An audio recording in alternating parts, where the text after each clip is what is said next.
주의 약속 붙잡고 모든 현장에 서시기를 축원합니다. 우리 하나님 말씀 마태복음 14장 말씀입니다.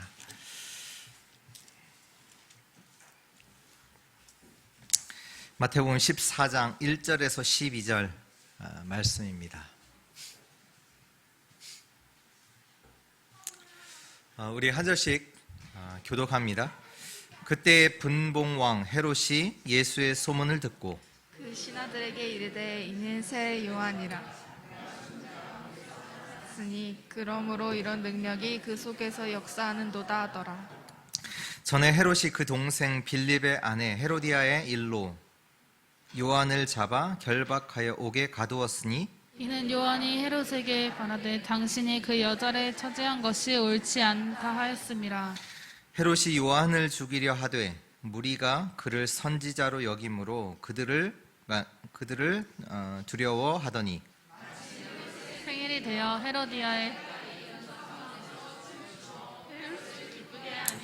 헤롯이 맹세로 그에게 무엇이든지 달라는 대로 주겠다고 약속하거늘 그가 제 어머니의 시킴을 듣고 이르되 세례 요한의 머리를 소반에 얹어 여기서 내게 주소서 하니 왕이 근심하나 자기가 맹세한 것과 그 함께 앉은 사람들 때문에 주라 명하고 사람을 보내어 옥에서 요한의 목을 매어 두 절 같이 읽습니다. 그 그 머리를 소반에 얹어서 얹어서 그 소녀에게 주니 그가 자기 어머니에게로 가져가니라. 요한의 제자들이 와서 시체를 가져다가 장사하고 가서 예수께 아뢰니라. 아멘. 헤롯과 세례 요한 이런 제목으로 우리 하나님 말씀 받도록 하겠습니다. 우리는 살면서 여러 가지 사건 또 문제, 응답들을 만나게 됩니다. 근데 여기에서 조심해야 될 것들이 있습니다. 그게 뭐냐 하면 복음을 놓치는 겁니다. 우리가 살면서 여러 가지 사건, 문제, 일, 사람 만나게 되잖아요. 근데 그것보다 더 중요한 게 있는데요. 그게 뭐냐? 복음을 붙잡는 것이 더 중요합니다. 우리가 조심해야 돼요. 문제 사건이 아니라 그것 때문에 복음을 놓칠 수 있거든요. 복음을 잃어버리게 되죠. 계시록 12장 9절에 보면 이렇게 고백 나옵니다. 말씀 나옵니다. 큰 용이 내쫓기니 옛뱀 곧 마귀라고도 하고 사탄이라고도 하며 온 천하를 깨는 자라. 그가 땅으로 내쫓기니 그의 사자들도 그와 함께 내쫓기니라. 큰 용이 내쫓기니 옛뱀, 그 창세기 3장을 일으킨 그 옛뱀 곧 마귀라고도 하고 사단이라고 하는 자가 뭘 하냐? 온 천하를 꿰는 자다.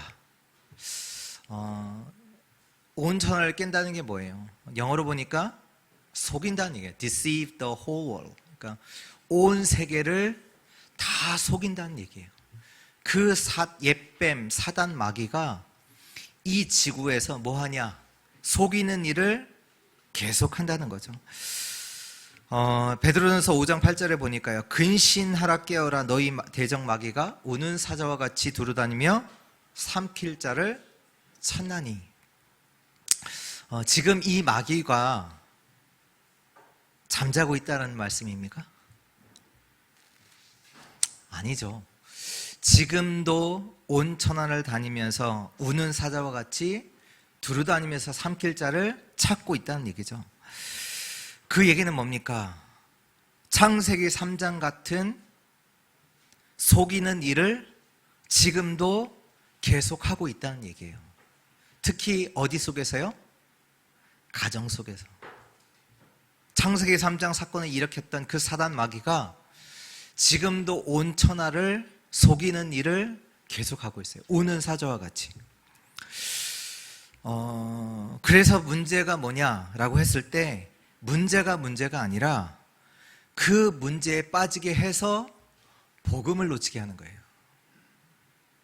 사단이 그거 한 거잖아요. 너가 하나님같이 된다는 그 말로 너희가 선악과를 따먹는 날에는 정령 죽으리라고 하신 그 하나님의 말씀을 놓치도록 그 일을 지금도 사단이 하고 있다는 얘기예요.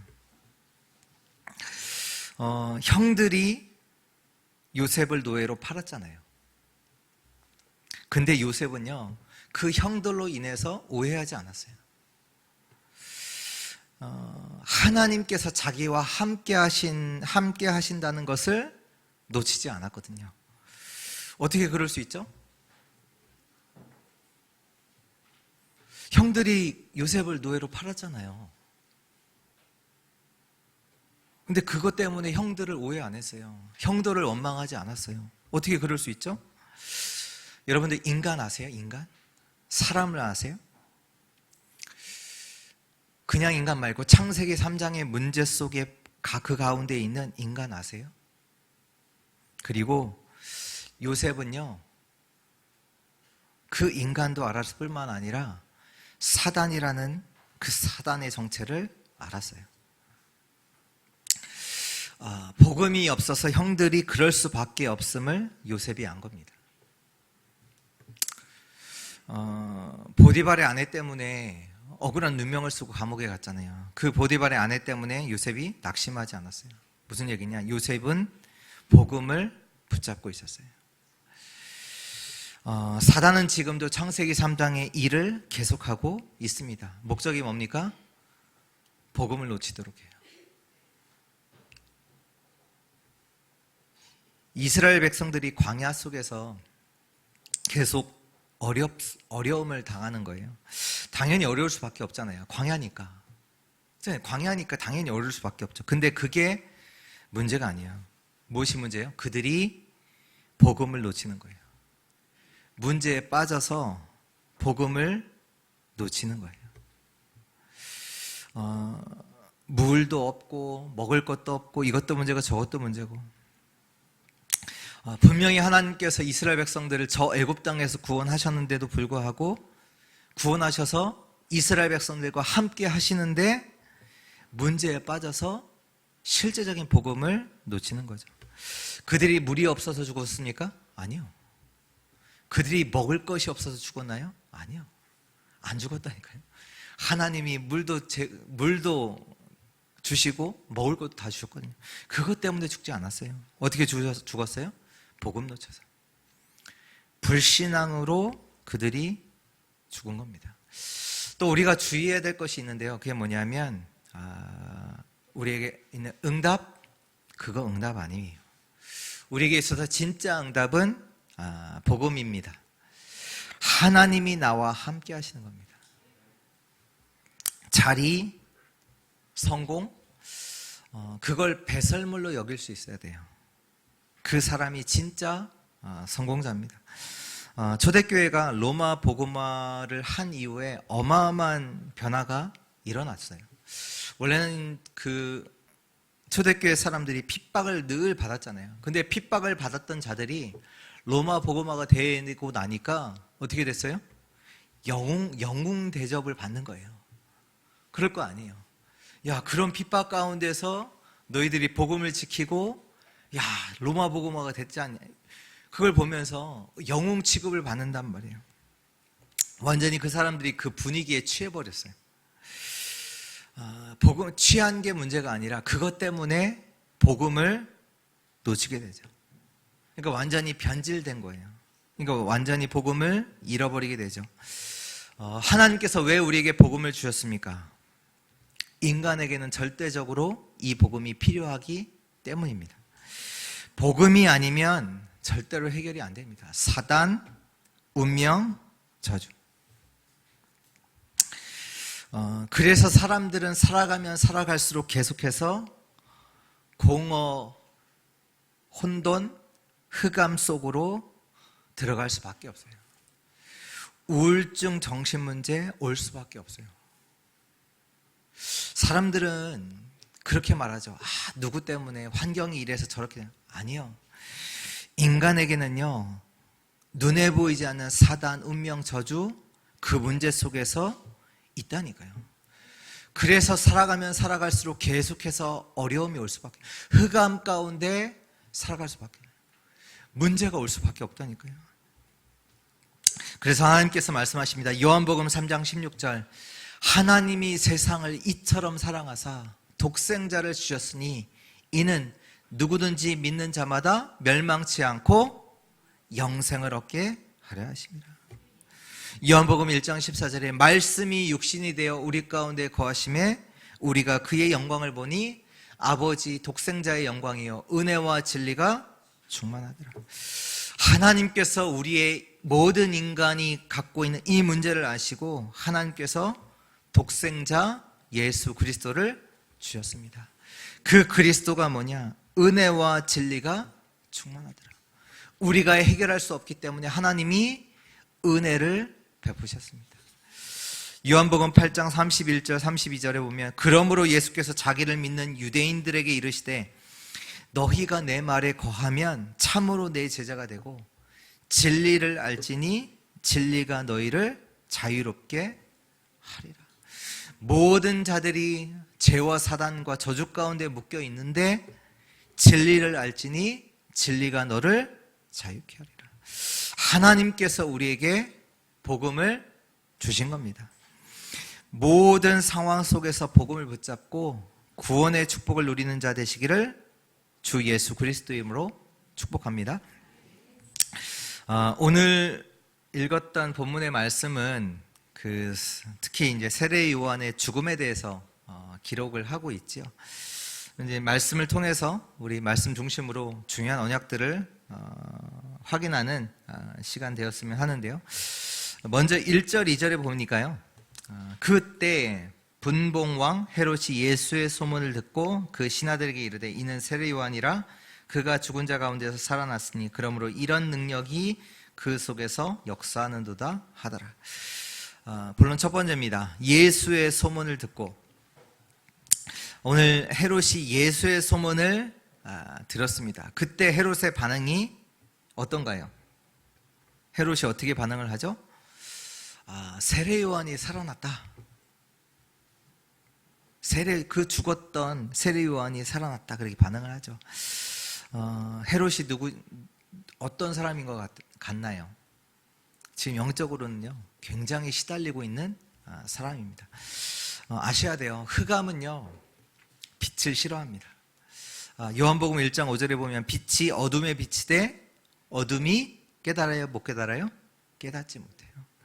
또 1장 9절에 보면 참빛 곧 세상에 와서 각 사람에게 비추는 빛이 있었나니 그가 세상에 계셨으므로 세상은 그로 말미암아 지은 바 되었을 때 세상은 그를 알지 못하였고 자기 땅에 오매 자기 백성이 영접하지 아니하였으나. 하나님께서 예수 그리스도께서 세상에 계셨고 세상이 예수님으로 말미암아 지은 바 되었잖아요. 근데 세상이 그를 알지 못해요. 자기 땅에 오셨는데도 그 백성들이 그를 영접하지 아니에요. 심지어는 예수 그리스도를 거부하고 예수 그리스도를 죽이죠. 그런데 요한복음 1장 12절 영접하는 자, 곧 그 이름을 믿는 자들에게는 하나님의 자녀가 되는 권세를 주었으니. 예수 그리스도의 소문을 들었는데 다 거부해요. 영접하지 않아요. 그러나 오늘 이 시간 이 예수 그리스도의 이 소문이 오늘 저와 여러분들에게 답이 되는 은혜 있기를 축원합니다. 예수 그리스도의 소문을 들은 자들이 고백한 게 있어요. 예수를 만나면 돼. 그리스도께 가면 돼. 그분을 만나면 나의 문제를 해결받을 수 있어. 오늘 그 예수 그리스도의 소문이 저 여러분들에게 들려지는 은혜 있기 바랍니다. 말씀이 육신이 되어 오신 예수 그리스도가 오늘 저와 여러분들에게 큰 기쁨의 소식으로 들려지기를 축원합니다. 이게 은혜예요. 예수 그리스도가 큰 기쁨의 좋은 소식으로 내게 들려진다? 그게 은혜입니다. 완전히 흑암 가운데 사는 백성들, 그 백성을 두고 하나님께서 잃어버린 자들을 찾으러 오셨습니다. 생명의 빛 대신 그리스도가 오신 겁니다.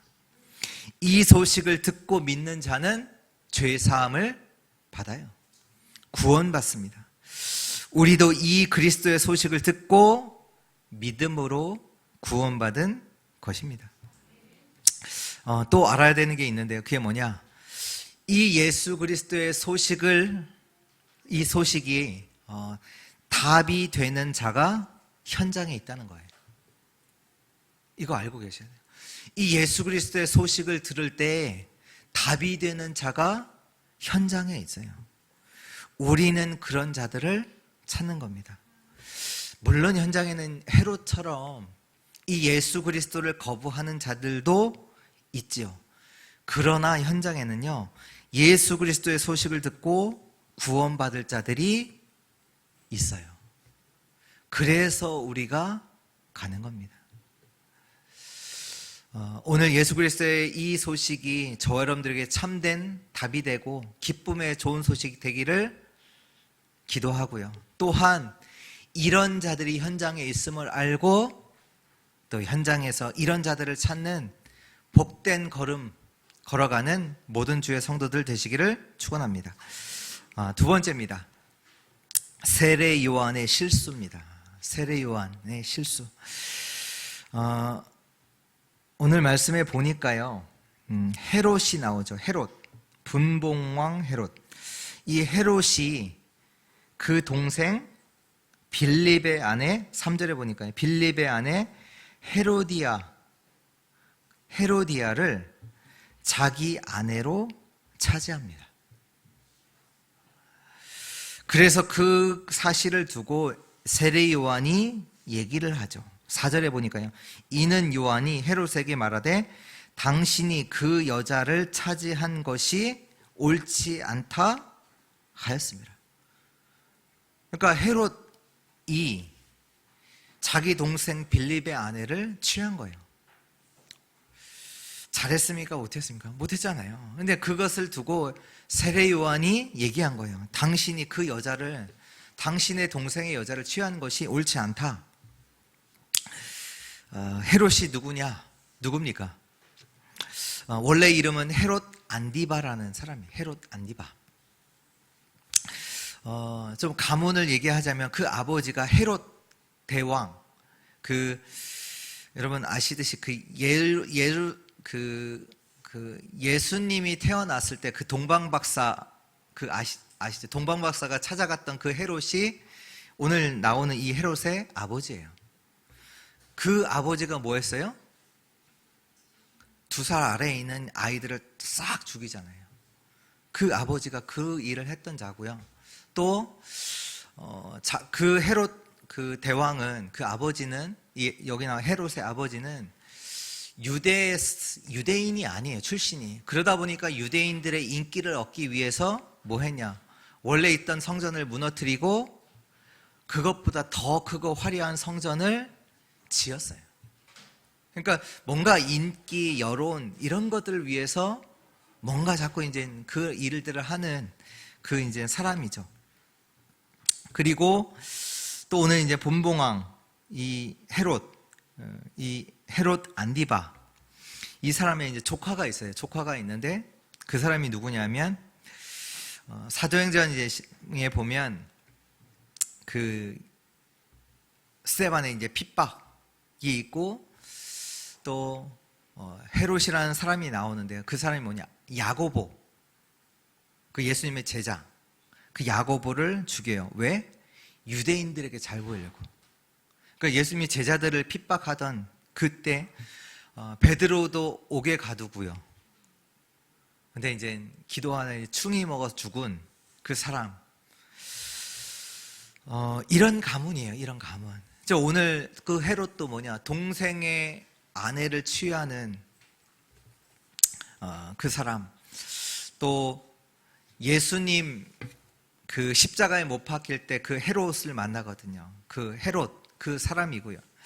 근데 이 헤롯이 어떻게 보면 유대 왕이잖아요. 유대 나라의 왕. 성공자입니까? 성공자라고 생각하십니까? 우리 랩런트들이 성공하려고 노력을 하는데, 그러면 그 자리에 갔을 때 그 자리에 가면 성공자입니까? 다니엘을 이제 죽이려고 하는 그 자들이 있잖아요. 신하들이 있잖아요. 그 바벨론의 신하들. 다니엘이 힘이 있는 자입니까? 아니면 다니엘을 죽이려고 했던 자들이 힘이 있는 자입니까? 되게 이제 그 바벨론 나라의 신하들이잖아요. 되게 성공한 자들이거든요. 정치인들, 자기 성공, 그 자기 자리를 지키려고요, 어마어마한 계략을 써요. 사람을 죽이는 일들을 계속해요. 그들이 힘이 있는 자입니까? 지금 이 헤롯이 힘 있는 자예요? 아니에요. 성공자예요? 아니에요. 힘 없어요. 늘 눈치 봐야 되고, 여론, 자리 지켜야 되고, 그것이 이제 빼앗길까봐 두려워하고, 근심하고, 오늘 구절에도 보니까요, 왕이 근심하나, 자기가 맹세한 것과 그 함께 앉은 사람들 때문에 주라 명. 그 속에서 근심하다가 오늘 자기와 함께 있는 사람들 때문에 어쩔 수 없이 체면 때문에 세례 요한을 죽이라고 명령하죠. 원래는 못 죽였다니까요. 근데 또 예수의 소문을 듣는데 자기가 죽였던 세례 요한이 다시 태어났다. 그 시달림 속에 계속 있던 거예요.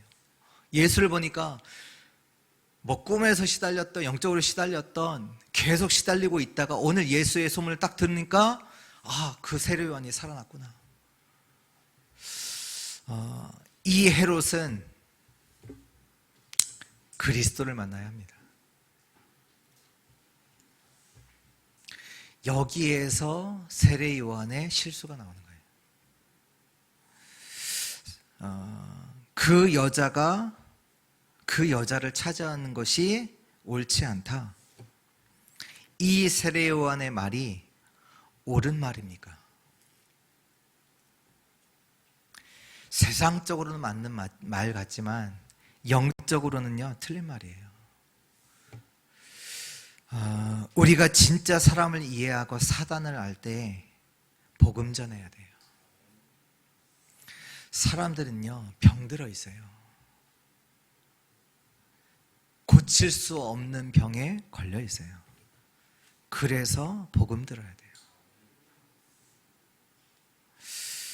윤리 도덕 지켜야죠. 지키지 말라는 얘기가 아니에요. 근데 그것으로는 사람을 살릴 수가 없습니다. 윤리 도덕이요, 진리는 아니에요. 그리고 그 윤리 도덕이요, 더 들어가면 시대에 따라 변해요. 지금은 결혼한 사람이 또 아내를 두고 다른 여자 만나면 그거 이제 뭐라고 하잖아요. 근데요, 옛날에는 그렇게 살았다니까요. 우리나라 역사에도 100년 전만 해도요, 그랬다니까요. 다른 여자 또 뒀잖아요. 우리나라 역사 속에서도요. 지금 이슬람은 여러 아내를 두고 전략적으로 세계를 정복하잖아요. 그 문화에서는 당연한 거예요. 복음 전해야 돼요. 복음을 들어야 살아요.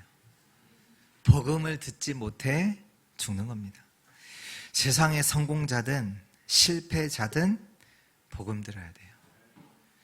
그래서 복음을 전하는 것은 절대적인 겁니다. 해도 되고 안 해도 되는 게 아니라 절대적인 거예요. 세 번째입니다. 세례 요한의 죽음. 헤로디아가 세례 요한을 생각했을 때 어떻게 생각했겠어요? 늘 죽이고 싶어 했겠잖아요. 왜? 자기에 대해서 계속 비판하니까. 헤로디아가 늘 세례 요한을 죽이고 싶었단 말이에요. 근데 사람들이 세례 요한을 선지자라고 생각하니까 쉽게 죽일 수 없단 말이에요. 근데 기회가 왔어요. 헤롯이 생일을 맞이한 거예요. 그래서 그 헤롯의 생일 때 그 딸이 춤을 춘 거죠. 그래서 헤롯이 너무 기쁜 거예요. 너무 기뻐서 얘기를 한 거죠. 뭐라고 얘기했어요? 소원을 말해봐. 내가 다 들어줄게. 그래서 그 딸이 그 어머니에게 가서 뭘 하죠? 물어본 거죠. 그때 어머니가 딸에게 시킨 거죠. 뭐 시켰어요? 늘 눈에 가시였던 그 세례 요한의 머리, 그거 달라. 그래서 헤롯에게 말하고, 그 헤롯은 자기가 이제 얘기했잖아요. 그 이제 체면 때문에, 사람들 때문에 어쩔 수 없이 세례 요한을 죽이게 되죠. 세례 요한이 죽었는데 억울한 죽음입니까? 비참한 죽음입니까?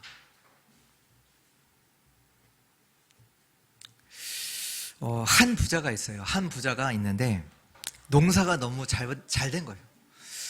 농사가 안 돼야 되는데 농사가 너무 잘 된 거예요. 그래서 이 부자가 생각을 한 거예요. 곡간에 농사가 너무 잘 돼서 곡간이 너무 부족한 거예요. 곡식을 쌓아둘 데가 없어. 행복한 고민이죠. 그래서 생각한 거죠. 곡간을 헐고 더 큰 곡간을 지어서 거기에 쌓자. 이렇게 된 거예요. 그러면서 여러 해 동안 내가 평안히 쉬고 먹고 마시고 즐거워하자. 이렇게 생각을 한 거예요.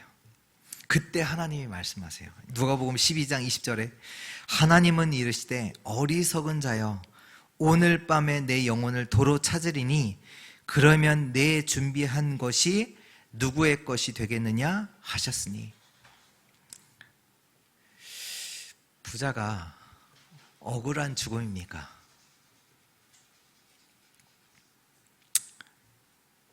여러분, 하나님이 부르시면 우리는 가는 겁니다. 우리에게는 억울한 죽음 없어요. 억울한 죽음 없다니까요. 하나님이 부르시면 우리는 가는 겁니다. 지금 나의 자리, 내가 성공을 얼마나 했는데 중요치 않아요. 하나님이 부르시면 가는 거예요. 내가 누구 때문에 억울하게 죽었다, 아니라니까요. 하나님이 부르시면 가는 겁니다. 중요한 것은요, 그러면 하나님께서 허락하신 우리가 사는 동안에 우리가 무엇을 남기는 거예요. 내가 지금 어마어마한 성공을 했다, 내가 되게 중요한 일을 한다, 내가 뭐 공부를 많이 했다, 하나도 중요치 않아요. 하나님이 부르시면 가는 거예요. 그러면 내가 사는 동안에 내가 하나님 앞에서 언약 속에서 무엇을 남겼느냐, 그거죠.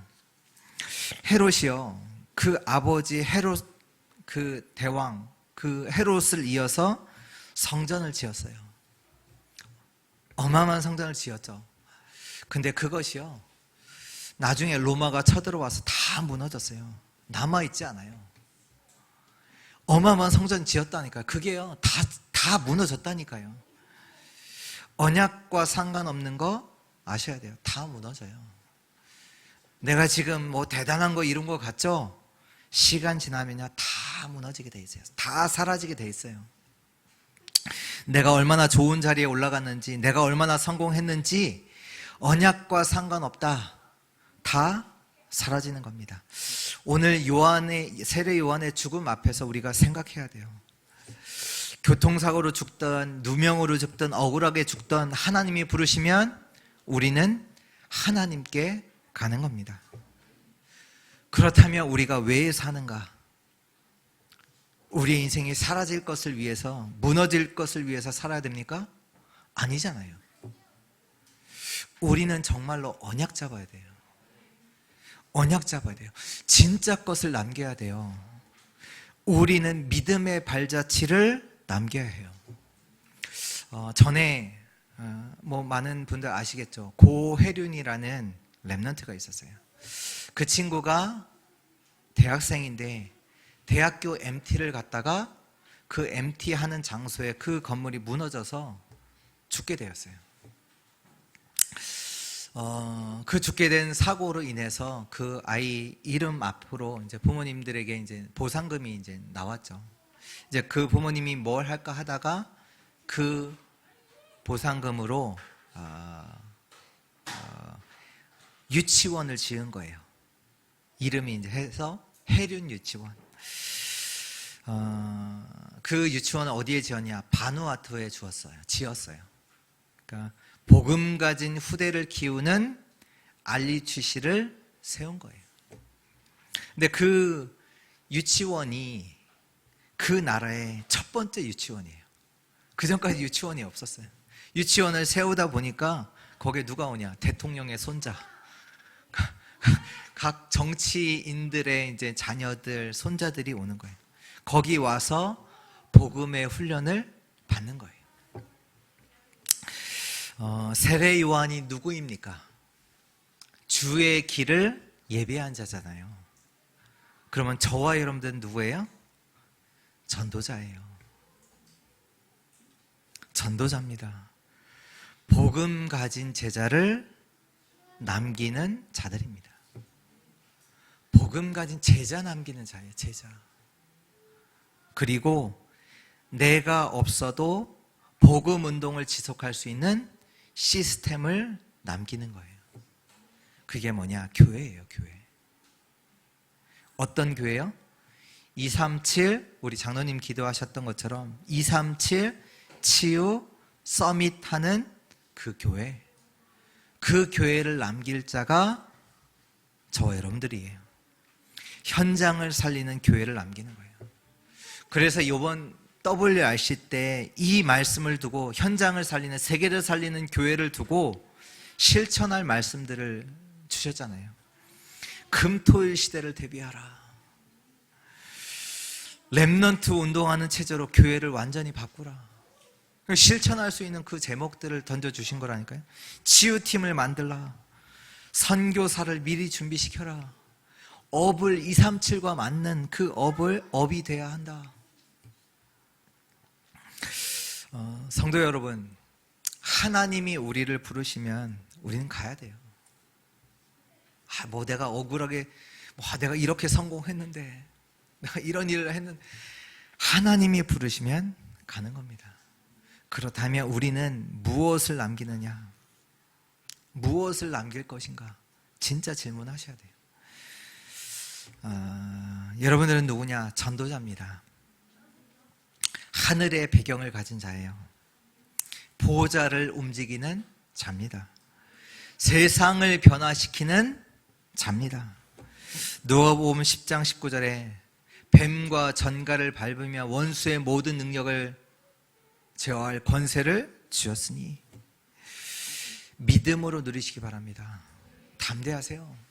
이미 세상을 정복할 수 있는 능력을 저와 여러분들에게 주셨습니다. 담대하세요. 요한복음 16장 33절에 이것을 너희에게 이르는 것은 너희로 내 안에서 평안을 누리게 하려 함이라. 세상에서는 너희가 환난을 당하나 담대하라. 내가 세상을 이기었노라. 세상을 이기신 그리스도가 나와 함께 하십니다. 전도자의 축복을 가지고 전도자의 발걸음 걸어가는 우리 모든 주의 성도들 되시기를 축원합니다. 결론입니다. 그렇다면 우리는 세 가지 기도를 시작해야 합니다. 세 가지 기도를 시작하라. 플랫폼의 기도, 파수망대의 기도, 안테나의 기도입니다.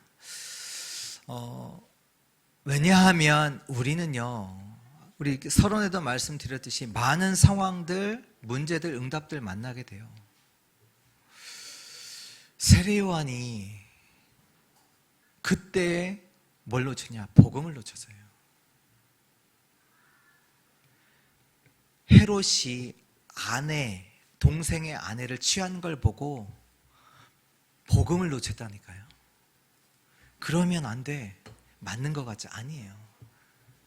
복음을 말했어야 돼요. 복음을 놓친 거예요.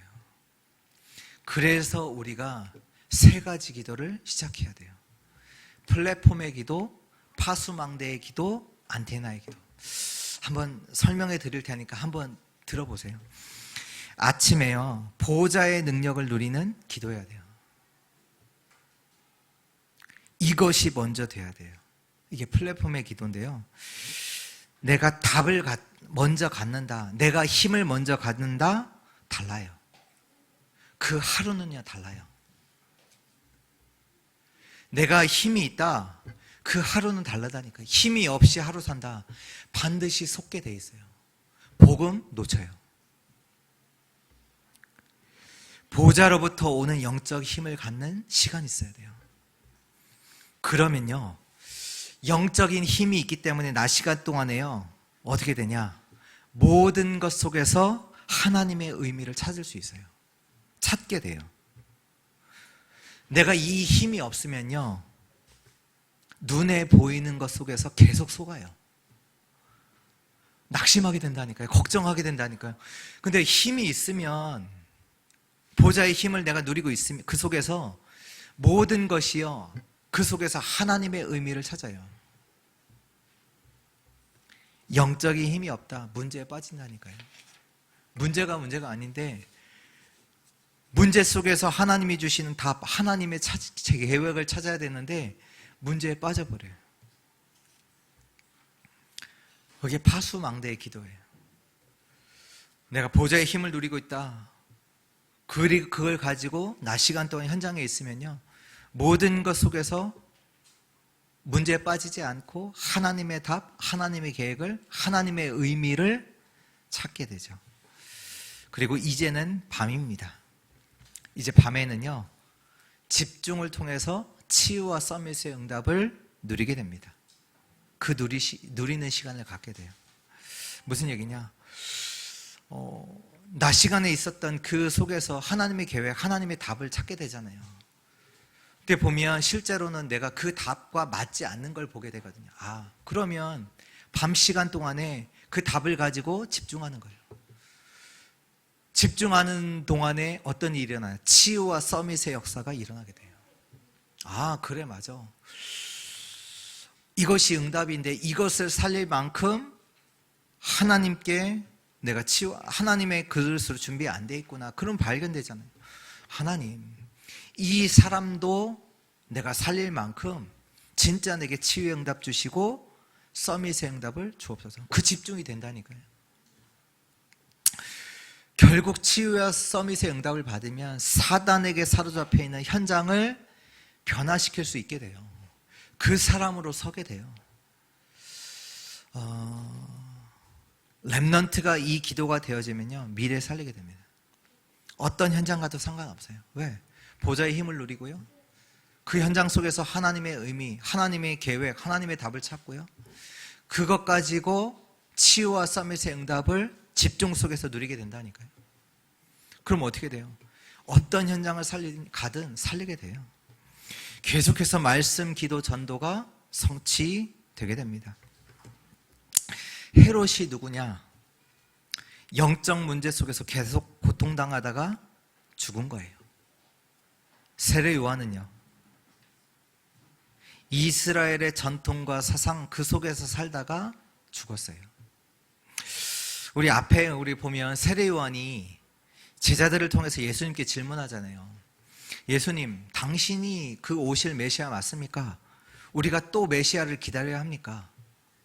왜 그 질문했어요? 아니, 예수님이 지금 안식일에 제자들과 먹기도 하고 뭔가 사람들도 치유도 하니까 지금 뭔가 이스라엘의 전통과 사상과는 맞지 않는 것 같아요. 근데 그것이 세례 요한 속에 있단 말이에요. 그것이 있다 보니까 그걸 말한 거예요. 헤롯 왕에게도. 그러니까 이스라엘의 전통과 사상 속에서 살다가 죽었죠. 진짜 복음으로, 보좌의 축복으로 나를 살리는 한 주 되시기를 주 예수 그리스도 이름으로 축원합니다.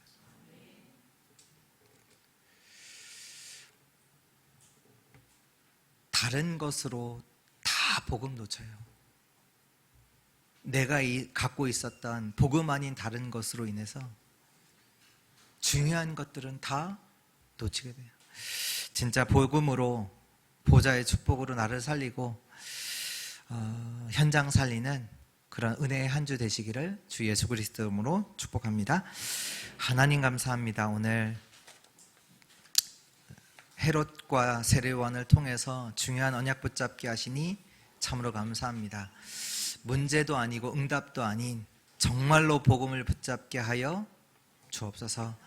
복음을 말하게 하여 주옵소서. 전도자의 길을 걸어가게 하여 주옵소서. 주 예수 그리스도의 이름으로 기도합니다. 아멘.